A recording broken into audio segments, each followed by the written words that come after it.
জানিস দোস্ত, আমি একটা গার্লফ্রেন্ড পাইছি। এমন গার্লফ্রেন্ড পাওয়া যায় না, লাখে একটা।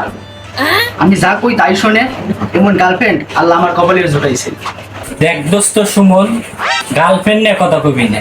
গার্লফ্রেন্ড হলে আমার লাখে না কোটিতে একখান, যা কপালে লাগে। তোরা গার্লফ্রেন্ড নিয়ে অহংকার করিস না রে দোস্ত। গার্লফ্রেন্ড নিয়ে যদি প্রশংসা করা হয় তাহলে আমার জন্য ইয়ে করা যায়, কারণ আমার গার্লফ্রেন্ডের প্রশংসা যদি শুরু করি সকাল থেকে সন্ধ্যা হয়ে যাবে, তাও আমার গার্লফ্রেন্ডের প্রশংসা শেষ হবে না। ওরে আল্লাহ, মরিছি। দেখা দেখি দেখি দেখা। আরে দেখবি কি রে, দেখ আমি তোর নাম্বার দিচ্ছি, তুই দেখ কতটা লয়াল, দেখ। আরে দেখবি। Hello, hello. কেমন আছেন? জি আলহামদুলিল্লাহ ভালো আছি। কতটা ধার্মিক। আপনাকে না একটা কথা বলার ছিল। এত কথা ভালো লাগে না।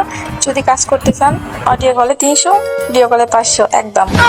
Tata Gusti Maya bisa sana Gusti Maya.